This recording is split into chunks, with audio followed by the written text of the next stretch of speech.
വറഹ്മത്തുള്ളാഹി വബറകാതുഹു. മുസ്ലിമിനെ സംബന്ധിച്ചിടത്തോളം അവന്റെ ജീവിതത്തിൽ ഏറ്റവും കനിഷ്ഠതയോടുകൂടി നിർവഹിക്കേണ്ടുന്ന കാര്യമാണ് അവന്റെ നമസ്കാരം. ആ നമസ്കാരമാണ് മനുഷ്യനെ മറ്റുള്ളവരിൽ നിന്ന് വേർതിരിച്ചു നിർത്തുന്ന പ്രധാനപ്പെട്ട ഘടകം. ആ നമസ്കാരത്തിലൂടെ തന്നെയാണ് മനുഷ്യൻ വൃത്തിയാകുന്നത്, ശുദ്ധിയാകുന്നത്. ശാരീരികമായും ആത്മീയമായും ബാഹ്യമായും ആന്തരികമായും മനുഷ്യൻ ശുദ്ധിയാകുന്നത് അവന്റെ ഈ നമസ്കാരത്തിലൂടെ തന്നെയാണ്. അല്ലാഹു തആല അത് പറഞ്ഞിട്ടുമുണ്ട്, ഇന്ന സ്വലാത്ത തൻഹാ അനിൽ ഫഹ്ശാഇ വൽ മുൻകർ.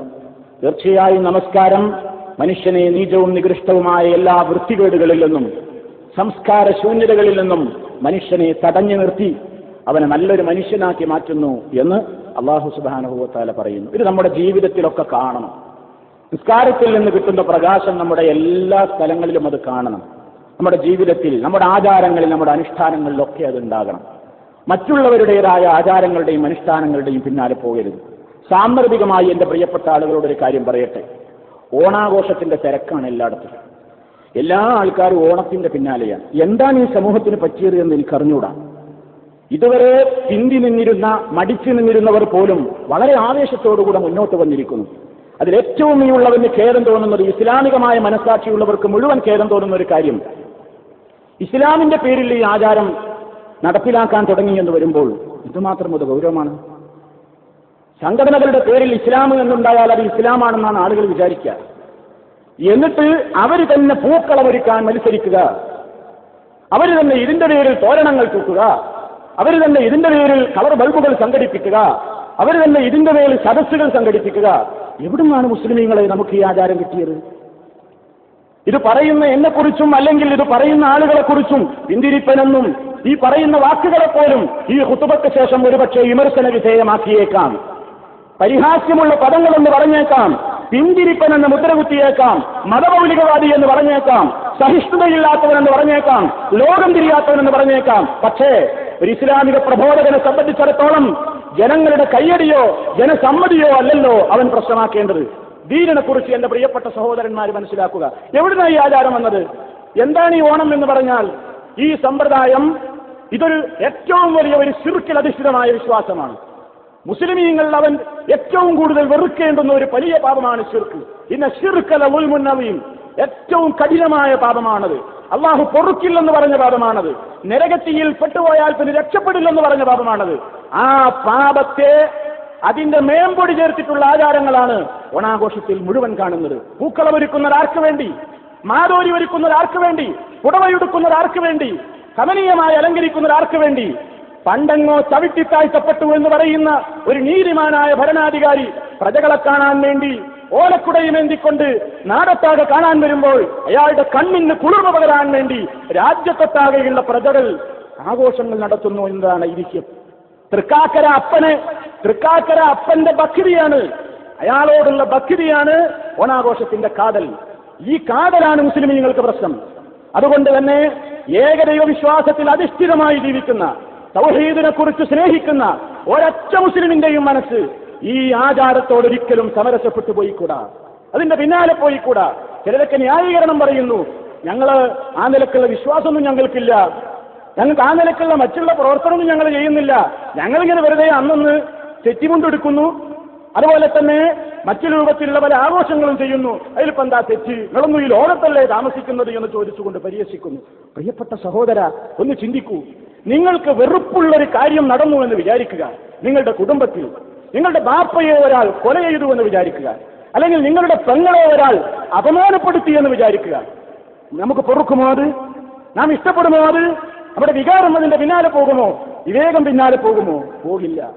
അങ്ങനത്തെ ഒരു കാര്യം, വെറുക്കപ്പെട്ട ഒരു സംഭവം, നമ്മുടെ മനസ്സിൽ ഏറ്റവും കൂടുതൽ വെറുപ്പുണ്ടാക്കുന്ന ഒരു സംഭവം നമ്മുടെ കുടുംബത്തിൽ നടന്നു എന്ന് വിചാരിക്കുക.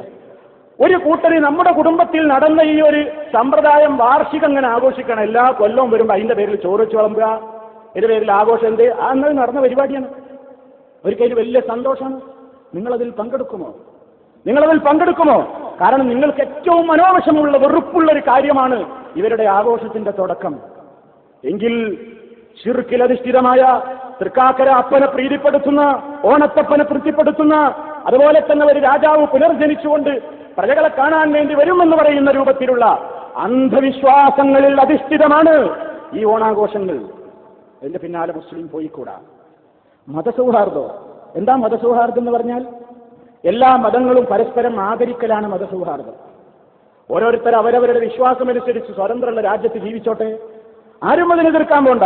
പക്ഷേ മതസൗഹാർദ്ദം, സഹിഷ്ണുത എന്നൊക്കെ പറഞ്ഞാൽ അന്യന്റെ ആചാരം നമ്മളെ വീട്ടിലും നടത്തുക, നമ്മളെ ആചാരം അവന്റെ വീട്ടിലും നടത്തുക എന്ന നിർവചനം എവിടുന്നാവുന്നത്? മുസ്ലിമീങ്ങൾക്കുണ്ടോ അങ്ങനെ ഒരു സമ്പ്രദായം? നബി സല്ലല്ലാഹു അലൈഹി വസല്ലമിനോട് പഞ്ചായത്ത് പറയാൻ വന്നില്ലേ അക്കാലഘട്ടത്തിലെ മുശ്രിക്കുകൾ? മുഹമ്മദ് നബിയെ, നിങ്ങൾ ഒന്നും ചെയ്യണ്ട, ഞങ്ങളുടെ ബിംബങ്ങളുടെ ഭാഗത്തേക്ക് എത്തുമ്പങ്ങളൊന്ന് വെറുതെ കൈകൊണ്ടൊന്ന് സല്യൂട്ട് അടിച്ചാൽ മതി, മനസ്സിന് വിശ്വാസമൊന്നും വേണമെന്നില്ല, നമ്മളൊക്കെ ഐക്യത്തിലാണെന്ന് തോന്നാൻ വേണ്ടിയിട്ട് ഞങ്ങൾ പൂജിക്കുന്ന വിഗ്രഹങ്ങളുടെ മുമ്പിലെത്തുമ്പോ ഒന്ന് കൈകൊണ്ടൊന്ന് ആംഗ്യം കാണിച്ചാൽ മതി നബിയെ നിങ്ങളെന്ന് പറഞ്ഞു. അതുപോലെ തന്നെ അവർ പരസ്പരം പറഞ്ഞു, എന്ത്? നിങ്ങളുടെ ആചാരങ്ങളിലൊക്കെ ഒരു കൊല്ലം ഞങ്ങൾ പങ്കെടുക്കുക, ഞങ്ങളുടെ ആചാരങ്ങളിലൊക്കെ പിറ്റേ കൊല്ലം നിങ്ങളും പങ്കെടുക്കുക, അങ്ങനെ നമുക്കിവിടെ സർവ്വമത സൗഹാർദ്ദം നിലനിർത്തിക്കൊണ്ട് മുന്നോട്ട് പോയിക്കൂടെ എന്ന് ചോദിച്ചപ്പോ വിശുദ്ധ ഖുർആൻ പറയുന്നു, ഖുൽ യാ അയ്യുഹൽ കാഫിറൂൻ, ഓ നിഷേധികളെ, ലാ അഅ്ബുദു മാ തഅ്ബുദൂൻ, നിങ്ങൾ ആരാധിക്കുന്നതിന് ആരാധിക്കാൻ എന്നെ കിട്ടില്ല. ലക്കും ദീനുക്കും വലിയ ദീൻ, നിങ്ങൾക്ക് നിങ്ങളുടെ മതം, എനിക്ക് എന്റെ മതം. എന്താ സൗഹാർദ്ദത്തിന് കുറവ്? ഇതിൽ വല്ല സൗഹാർദ്ദത്തിന് കുറവുണ്ടോ? നിങ്ങൾ നിങ്ങളെ മതം അനുസരിച്ച് ജീവിച്ചോ സഹോദര, എന്നെ എനിക്ക് വലിച്ചേക്കണ്ട.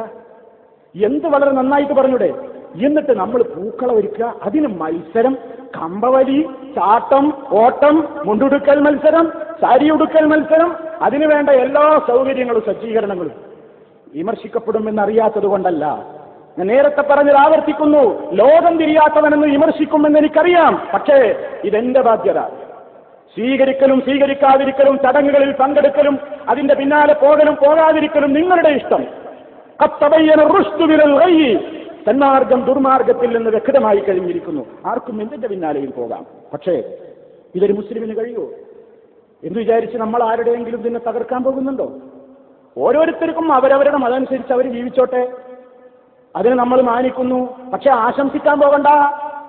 ആശംസ നടത്തേ, ക്രിസ്മസിന് കാണാ ആശംസ, ഓണത്തിന് കാണാ ആശംസ. എന്താ ഈ ആശംസ? അതിന് ഗൗരവം തിരിച്ചിട്ടുണ്ടോ? നിങ്ങൾ ചെയ്യുന്ന എല്ലാ തോന്യാസങ്ങൾക്കൂടെ അടിയിൽ ഞാൻ ഒപ്പിട്ടിരിക്കുന്നു ഒരു ആശംസ. ഇത് പറയാൻ മുസ്ലിമിന് പറ്റുമോ? ഇത് പറയാൻ മുസ്ലിമിന് പറ്റുമോ? ചിന്തിക്കണം. ഞങ്ങൾക്ക് ആ വിശ്വാസമൊന്നുമില്ല. അതിനാ ഞാൻ നേരത്തെ പറഞ്ഞത്, ആ വിശ്വാസമൊന്നുമില്ലാതെ നിങ്ങൾക്ക് ഏറ്റവും വെറുപ്പുള്ളൊരു കാര്യം നടന്ന ഒരു ദിവസം അതിന്റെ വാർഷികം ഇങ്ങനെ ആഘോഷിക്കുന്നോ പറയണേ, ഞങ്ങൾക്ക് ആ വിശ്വാസമൊന്നുമില്ല, പക്ഷെ അതാ നടന്ന ഒരു ഓർമ്മക്ക് നിങ്ങൾ സമ്മതിക്കോ? എങ്കിൽ മുസ്ലിം ഏറ്റവും കൂടുതൽ വെറുക്കുന്ന പാപമാണ് ശിർക്ക്. അള്ളാഹു ഒരിക്കലും പൊറുക്കാത്ത പാപമാണ് ശിർക്ക്. അതിൽ അധിഷ്ഠിതമായ തരത്തിലുള്ള ആചാരങ്ങളുടെ പിന്നാലെ പ്രിയപ്പെട്ട മുസ്ലിമീങ്ങളെ നമ്മൾ പോയിക്കൂടാ. സൗഹാർദ്ദത്തിന് ഒരു ഉലച്ചിലും തെറ്റുകയില്ല. ഇസ്ലാമിനെ പ്രബോധനം ചെയ്യാനുള്ള ഒരു മാർഗമായിട്ട് നിങ്ങൾക്ക് ഉപയോഗപ്പെടുത്താം. എങ്ങനെ? അതിൽ പങ്കെടുത്തിട്ടല്ല, അതിന് ക്ഷണിക്കാൻ വരുമ്പോൾ പറയാ എങ്ങനെയാണ് സംഭവം. നമുക്കത് യോജിക്കൂല. ഇക്കോട്ടലക്കും ദീനക്കും വലിയ ദീൻ. എന്താ ഇവിടെ ഒരു കുഴപ്പം? അപ്പൊ ഒരുപാട് ആളുകൾ ഇപ്പൊ ദിവസേന എല്ലാവരും, മുമ്പില്ലാത്ത ആൾക്കാരൊക്കെ വലിയ ആവേശത്തിൽ ഇതിന് പേര് മത്സരങ്ങളും മറ്റു കാര്യങ്ങളൊക്കെ സംഘടന. അപ്പം ഇതെന്താണെന്നറിയ, ഇത് പറയാതിരുന്നാൽ മുസ്ലിമീങ്ങൾ വിചാരിക്കും ഇതൊന്നൊരു പ്രശ്നമില്ല, അപ്പൊ എല്ലാവരും അതിന്റെ പിന്നാലെ തന്നെയാണ്. ഇനി പേരിലൊരു ഇസ്ലാമിക്ക് ഉണ്ടാവും ചെയ്താൽ പിന്നെ പ്രശ്നമില്ലല്ലോ. അപ്പൊ എല്ലാവരും വിചാരിച്ചു അതൊക്കെ ഇപ്പോൾ അനുവദനീയാണ്. ഇത് പ്രിയപ്പെട്ടവരെ, അതിന്റെ ഗൗരവം ചിന്തിക്കുക. ഇസ്ലാമികമായ മനസാക്ഷിയെക്കുറിച്ച് നമ്മൾ ആലോചിക്കുക. ഒരാളെയും വിമർശിക്കാനോ ആരെങ്കിലും വേദനിപ്പിക്കുവാനോ ഏതെങ്കിലും മതത്തിന്റെ ആചാരങ്ങൾ ഇകഴ്ത്തി കാണിക്കാനോ അല്ല പറഞ്ഞത്. മറിച്ച് മുസ്ലിം അവനെന്നും മുസ്ലിമാണ്. അവനൊരു ഐഡന്റിറ്റി ഉണ്ട്. നമ്മുടെ നിസ്കാരം നമ്മുടെ ഐഡന്റിറ്റിയെ വേർതിരിച്ച് നിലനിർത്തൽ. ആ നിസ്കാരത്തിൽ പറയുന്ന കാര്യങ്ങൾക്ക് എതിര് ചെയ്യരുത്. അതാണ് നമ്മൾ ചിന്തിക്കേണ്ടത്. സർവശക്തനായ അള്ളാഹു, മഹാനായ നബി സല്ലല്ലാഹു അലൈഹി വസല്ലം പഠിപ്പിച്ചതെന്ന മാർഗത്തിൽ ഉറച്ചു നിന്നുകൊണ്ട് ജീവിതാന്ത്യം വരെ പ്രവർത്തിക്കുവാനും അതേ ആദർശത്തിൽ തന്നെ മരിച്ചു പോകുവാനും നമുക്കെല്ലാം തൗഫീഖ് പ്രദാനം ചെയ്യുമാറാകട്ടെ. ശാരീരികവും മാനസികവുമായ എല്ലാവിധ പ്രയാസങ്ങളിൽ നിന്നും സർവശക്തൻ നമുക്കെല്ലാം മോചനം നൽകുമാറാകട്ടെ. എല്ലാവിധത്തിലുള്ള അന്ധവിശ്വാസങ്ങളിൽ നിന്നും അനാചാരങ്ങളിൽ നിന്നും സർവശക്തൻ നമ്മുടെ വിശ്വാസത്തെയും കർമ്മങ്ങളെയും മോചിപ്പിച്ച് കാത്തുരക്ഷിക്കുമാറാകട്ടെ. നമ്മുടെ ജോലികളിൽ, നമ്മുടെ പ്രവൃത്തികളിൽ അള്ളാഹു ഖൈറും ബർക്കത്തും മനസ്സമാധാനവും ചൊരിയുമാറാകട്ടെ. നമ്മളിൽ രോഗികൾക്ക് അള്ളാഹു ശിഫ നൽകുമാറാകട്ടെ. നമ്മളിൽ നിന്ന് മരണപ്പെട്ടു പോയ ആളുകൾക്ക് അള്ളാഹു മഗ്ഫിറത്ത് നൽകി അനുഗ്രഹിക്കുമാറാകട്ടെ. اللهم ربنا تقبل منا إنك أنت السميع العليم اللهم اغفر للمؤمنين والمؤمنات والمسلمين والمسلمات الأحياء منهم والأموات إنك مجيب الدعوات وقاضي الحاجات. اللهم أعز الإسلام والمسلمين وأذل الشرك والمشركين. اللهم أجرنا من النار، اللهم أجرنا من النار، اللهم أجرنا وأجر والدينا من النار. ربنا اغفر لنا ولإخواننا الذين سبقونا بالإيمان ولا تجعل في قلوبنا غلا للذين آمنوا ربنا إنك رؤوف رحيم. توفنا مسلمين وألحقنا بالصالحين والحمد لله رب العالمين.